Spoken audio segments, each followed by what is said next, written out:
नमस्कार मित्रमंडळींनो, आज आहे तारीख 7 ऑगस्ट 2026 आणि आजच्या रोजी महाराष्ट्राच्या राजकारण आणि आरोग्य क्षेत्राशी संबंधित काही महत्त्वाच्या घडामोडी समोर आलेल्या आहेत. त्या आपण एक एक करून बघून घेऊयात. ओके, आता जर आपण पहिल्या महत्त्वाच्या न्यूज अपडेटकडे जर लक्ष दिले, ओके, तर सर्वप्रथम महाराष्ट्राच्या राजकारणातील एक महत्त्वाची बातमी समोर आलेली आहे. उपमुख्यमंत्री एकनाथ शिंदे आज दिल्लीत पंतप्रधान नरेंद्र मोदी यांची भेट घेणार आहेत आणि या भेटीला शिवसेनेचे नवनिर्वाचित खासदार आणि NCPचे काही आमदार उपस्थित राहणार असल्याची माहितीसुद्धा आता यामध्ये समोर आलेली आहे. आणि या बैठकीमध्ये काही महत्त्वाच्या राजकीय आणि विकासात्मक विषयांवर सुद्धा चर्चा होण्याची आता जास्त शक्यता आहे. ओके, आता जर आपण या बैठकीमागची जर कारणे बघितली तर देशभरातील विद्यार्थी आंदोलनाच्या पार्श्वभूमीवर NDAमधील घटक पक्षांसोबत पंतप्रधान परिस्थितीचा आता आढावा घेत आहेत.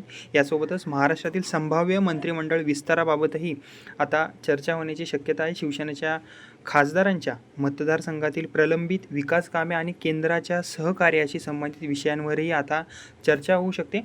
आता याच दरम्यान काही दिवसांपूर्वी उद्धव ठाकरे गटातील 6 खासदार शिवसेनेत आल्याच्या पार्श्वभूमीवर ही जी भेट आहे ती आणखीन आता महत्त्वाची मानलेली जात आहे. त्यामुळे आजच्या दिल्ली भेटीकडे महाराष्ट्रातील राजकीय वर्तुळाचे लक्ष आता लागलेले आहे.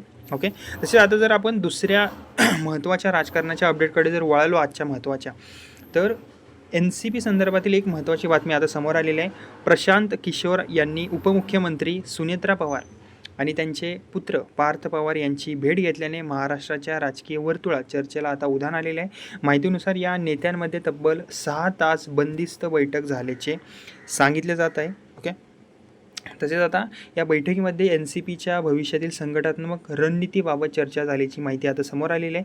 तसेच प्रशांत किशोर यांनी NCPच्या संघटनात्मक पुनर्रचनेबाबत काही सूचना केल्याच्या सांगितले जात आहेत. आता यामध्ये राज-अध्यक्ष सुनील तटकरे यांच्या जागी पूर्णवेळ पक्षासाठी काम करणाऱ्या व्यक्तीची नियुक्ती करावी असा सल्ला दिल्याची यामध्ये चर्चा आहे. ओके, याशिवाय आगामी स्थानिक स्वराज्य संस्थांच्या निवडणुका महायुतीसोबत न लढता NCPने त्या स्वतंत्रपणे लढाव्यात का, यावरही आता यामध्ये चर्चा झाल्याचे सांगितले जात आहे. ओके, आणि काँग्रेसने सुनेत्रा पवार यांच्यासोबत केलेल्या गुंगी-गुडिया वक्तव्यामुळे निर्माण झालेला वाद हाही या बैठकीतील महत्त्वाचा चर्चेचा विषय असल्याचे आता यामध्ये दिसून येत आहे. ओके, तसं आता प्रशांत किशोर यांच्या भेटीवर भाजपची जी भूमिका आहे त्याबद्दल जर सांगायचं झालं तर प्रशांत किशोर हे अनेकदा भाजपवर उघडपणे टीका करत आलेले आहेत.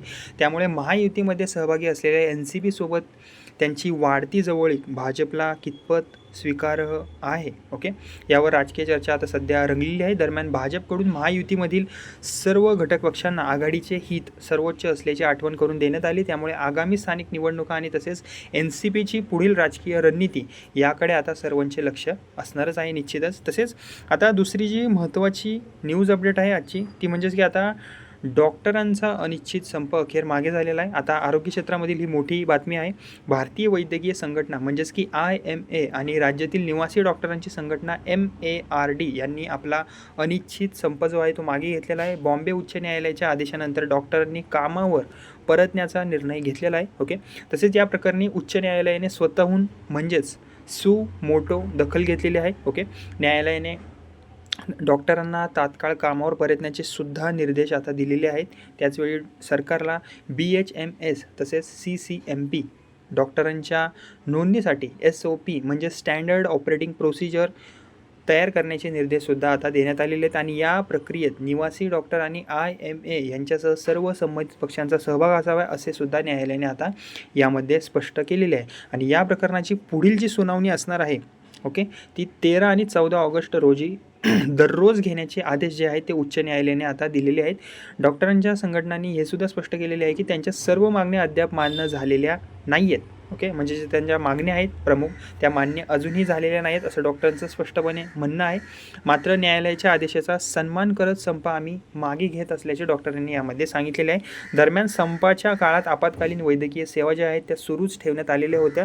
आता मात्र डॉक्टर जे आहेत ते कामावर परतल्यामुळे OPD सेवा आणि नियोजित शस्त्रक्रिया जी आहे ती पुन्हा सुरू होण्याचा जो मार्ग आहे तो पूर्णपणे आता मोकळा झालेला आहे. ओके, तर या सर्व अपडेट्स न्यूज अपडेट्स या 7 ऑगस्ट 2026 रोजीच्या होत्या. महाराष्ट्रातील महत्त्वाच्या राजकीय आणि आरोग्यविषयक बातम्यांची ही सविस्तर माहिती होती, न्यूज अपडेट होती, जे की मी तुम्हाला एक एक करून सांगितलेले आहे. जर हा तुम्हाला व्हिडिओ आवडला असेल मित्रमंडळींनो, तो व्हिडिओला कृपया करून लाईक करा आणि माझे बडी नावाचं चॅनल आहे त्याला सबस्क्राईब करायला विसरू नका. धन्यवाद.